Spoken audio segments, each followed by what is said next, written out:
In a vast city filled with noise, glittering lights, and towering glass buildings, there stood a mansion that seemed to shine above the rest. It belonged to one of the wealthiest men in the country, a man named Arkady Ivanovich. He owned banks, hotels, construction companies, and more. People admired him, envied him, feared him. To the world, he looked powerful, unstoppable. But inside his grand home, beyond the marble halls and golden chandeliers, there was silence. A silence carrying sorrow. Arkady Ivanovich had a daughter, Alina. From the moment she was born, she had been blind. Her eyes were beautiful, deep, gray, and full of mystery, but they did not see. Since her childhood, Arkady had tried everything: the best doctors, costly treatments, long trips abroad, rare medicines. But nothing brought his daughter sight. For all his money and power, Arkady could not buy the one thing that mattered most. Alina grew up in shadows, in half-light, in sound and touch. She learned the world through her fingers, through her ears, through her heart. She loved the soft rustling of leaves in the garden, the rhythm of rain tapping on the roof, the gentle footsteps of dogs along gravel paths. Her hands remembered the smoothness of marble, the roughness of book pages, the embroidered patterns on rugs. She was surrounded by love, yet in her heart there lived an aching emptiness. Alina longed, just once, to see the sunlight, to glimpse her father's face, or even something as simple as a butterfly floating through the air. The new maid. One quiet spring morning, a new maid arrived at the mansion. Her name was Maria. She was a young woman with gentle eyes and a calm, soft-spoken manner. Life had not been easy for her. She had lost her parents, struggled to support her younger brothers, and lived simply in a small flat. But Maria carried with her a gift. She could listen, truly listen, and she could feel another's pain as if it were her own. On her first day, Maria stepped into the mansion's wide garden. There, on a stone bench beneath the trees, she saw Alina.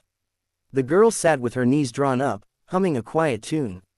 Her face was peaceful, yet touched with sadness. Maria approached carefully, not wanting to startle her.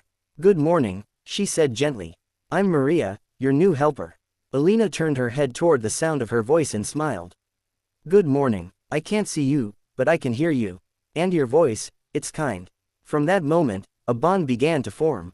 Maria became not only Alina's helper but also her companion. She read aloud to her, described paintings and gardens, told stories of colors and skies. Alina listened with wonder, storing every word in her heart like a treasure. Something strange. But as days turned into weeks, Maria noticed something curious. Alina sometimes behaved in ways that seemed unusual for someone blind. Once, when a bird fluttered past, Alina turned her head sharply, almost following its movement. Another time, when sunlight spilled suddenly into the room through parted curtains, Maria saw a flicker of awareness in her eyes, as though she sensed the brightness. And once, while reaching for fruit, Alina's hand went directly to the reddest apple in the bowl, bypassing the others. She hesitated, almost guilty, and quickly set it down. Maria began to wonder, was Alina truly blind? Or was there more to the story? Conversations in the night. In the evenings, Alina often liked to sit by her window. The garden lay beyond, filled with night air and faint moonlight. Maria would sit beside her, and together they spoke quietly. "Sometimes I dream," Alina whispered one night, "that I can see. And in that dream, the first thing I look at is my father's face. He seems so stern, but I know he is kind. I wish I could really look at him, just once." Maria's heart ached at the words. She wanted to say, "You see more than most people, even without your eyes." But something deeper told her there was a hidden truth, something neither father nor daughter was ready to face. A hidden secret. One late evening, Maria walked past Arkady's study and overheard voices inside. The billionaire spoke with a doctor. Not a word to her, Arkady said firmly, though his voice trembled with exhaustion. "Let everything remain as it is."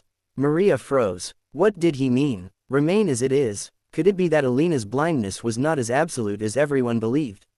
The test. The next morning, Maria carried a small candle into Alina's room. She lit it, setting it softly on the table. "Would you mind if I told you a story tonight?" she asked. "I thought a little flame might make the room feel warmer." Alina nodded, but something in her face changed. Her pupils narrowed quickly in response to the flame's glow.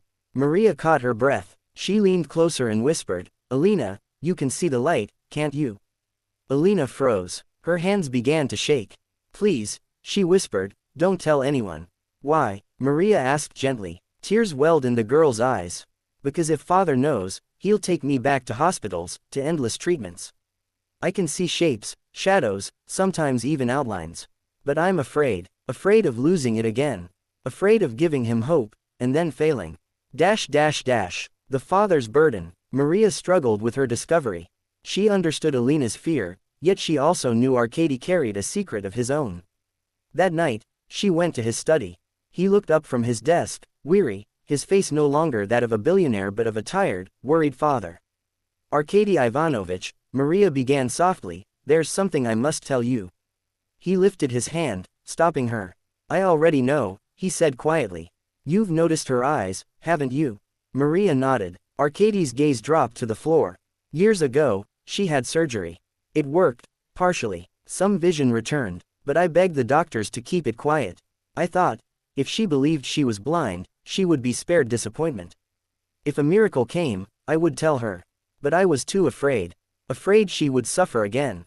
His voice cracked. In his eyes were tears he had hidden for years. Maria knelt beside him. "But she already knows," she whispered. "She can see light, shapes. And yet she hides it, because she fears your disappointment." Arkady covered his face with his hands. His power, his fortune, his strength, none of it mattered now. Only his daughter's fragile trust. A morning of truth. The next morning, Arkady asked Alina to join him in the garden. The sun was rising, painting the sky with soft pink and gold. "My dear Alina," he said quietly, "I want you to try. Open your eyes. Look, even if just for a moment." Her hands trembled. Slowly, she lifted her eyelids. At first, there was only brightness, a blur. Then, trees, branches, sunlight breaking through leaves. And there, before her, her father's face. "Papa," she gasped, I see you. Not clearly, but enough. I can see." Arkady drew her into his arms, his chest shaking with sobs. "My child," he whispered, "you are my greatest miracle." Maria stood nearby, tears glistening in her eyes. She knew she had not only uncovered a secret but also helped mend a bond that fear had nearly broken. Epilogue. From that day forward, the mansion seemed brighter. Alina's world slowly opened, colors, shapes, shadows becoming more familiar. She learned to live with her fragile but precious gift of sight. It was not perfect, but it was real, and it was hers. Arkady smiled more than he had in years, standing beside his daughter as she discovered each new wonder. And Maria remained in the household, no longer just a maid, but a trusted friend. She knew that sometimes, it only takes one person willing to notice the truth to change the course of an entire life.